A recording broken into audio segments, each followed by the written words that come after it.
G'day YouTube, Warbles on a lot here. I want to talk about field slashing and the evolution of the field slasher, because trying to reduce the bushfire fuel hazard is a big part of my life. This bit just here has never actually been slashed, and you can see the demarcation line of the green area which has been slashed, and you can see that this bit here, it needs to be slashed. So I've got a fair bit of work to do to lay all this potential bushfire fuel down and turn it into sheet mulch, so it'll hold enough soil moisture to keep the grass green.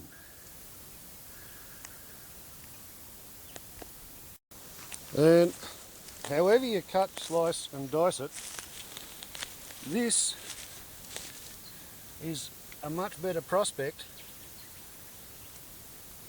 for suppressing a fire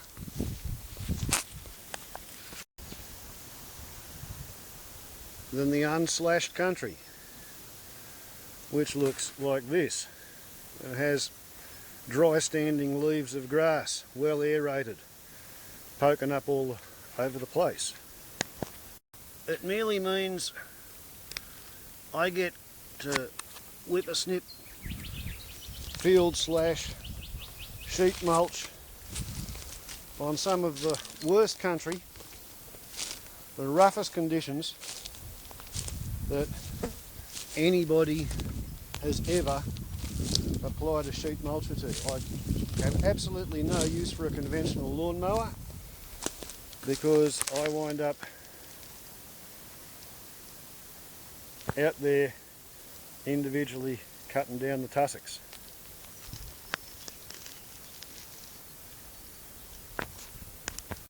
And this is some of the country that I have yet to do this year, and not to put too fine a point on it, the ancient Stihl FS150 converted chainsaw field slasher, it's been feeling its age. We're getting to the point where it's an entirely new adventure every time you go to use it. Is it going to start? You know, have to fill the gearbox with oil because it loses about half a box full of oil every time, and it's been getting the shakes and the wobbles. Twice in the last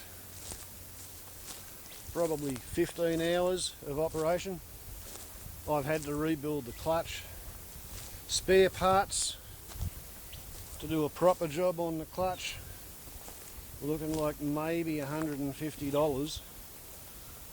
Perhaps $50 for some second-hand bits. All in all, I'm getting to the point where the 1978 vintage Stihl is ready for an honourable retirement before it completely, finally, utterly breaks. So here we have it in its final form. It's a composite. To be honest, this cowling here is original. It's got a new motor unit in it, or a replacement motor unit. It's got a replacement clutch. It's got the original nylon rope sling. It's got the original handlebar. It's got a replacement throttle connector.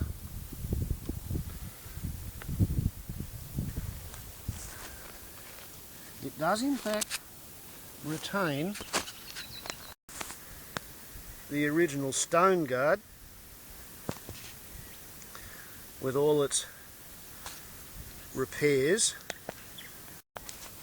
and we've got the original gearbox because it leaks only a little bit, and the gearbox that I used as a replacement it was, well, it was running dry before the fuel tank was running dry. But as you see, this one is leaking even using the thickest available gearbox oil. Rivet pattern on the stone guard. But as raggedy ass as that one looks, it's in a whole lot better condition than the one that's been getting mined for spare parts and having wrecked bits off the old one put in place here.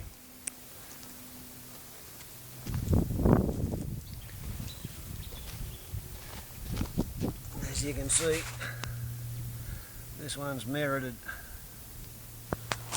repair work.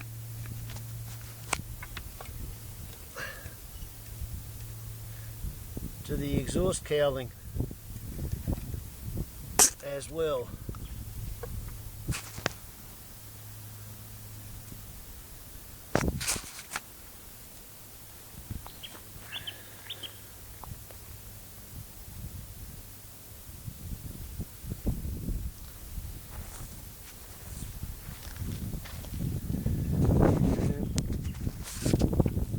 Here's an interesting view of the extremely worn spinner or string holder.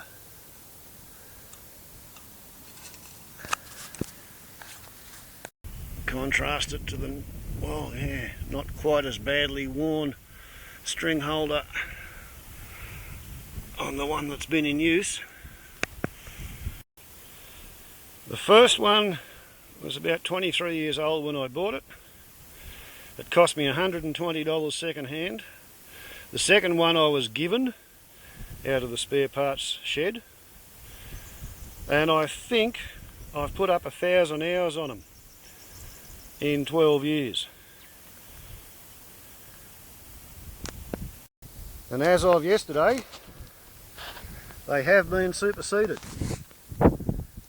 And it's kind of interesting to look at the difference in technology that, say, 10 or 12 years has made in the evolution of the field slasher. To begin with, this is made in Japan and it's got a 50cc engine.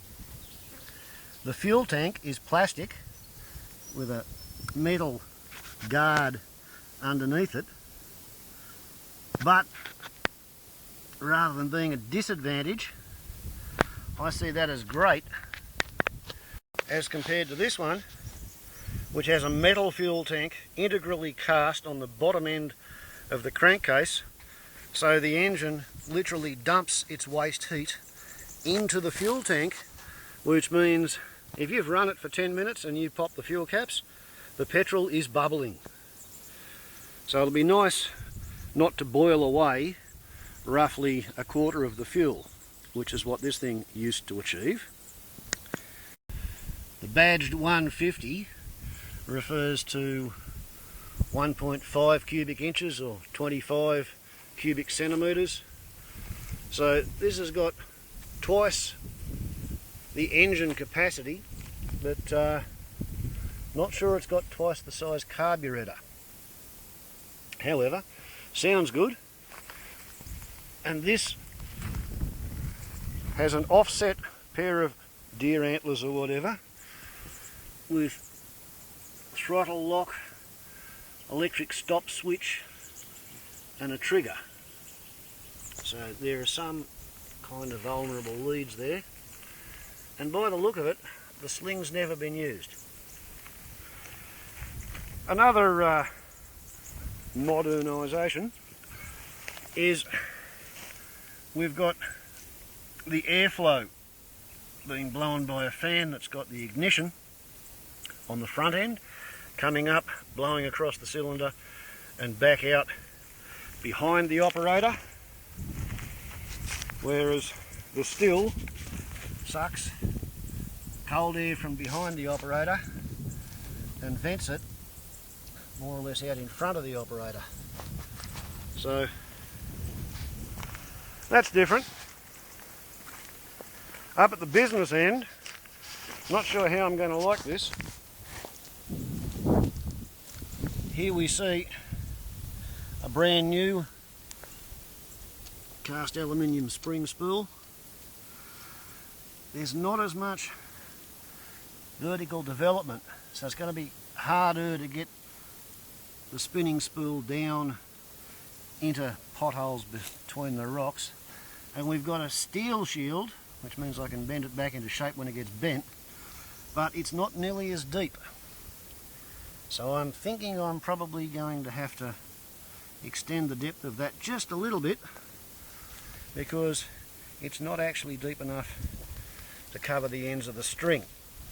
But that's the $275 second-hand 50cc Tanaka field slasher, which comes with a very fragile looking string dispenser for working on flat smooth grass, a spare spool in nylon, and a very savage looking 4-bladed cutter, but these toothy looking bits are really only depth gauges.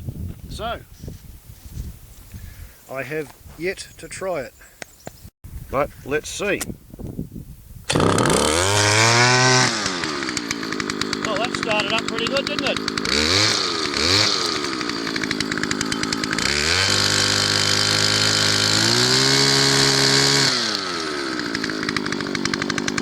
There we go. Warbles on a lot. There's a new second generation field slasher.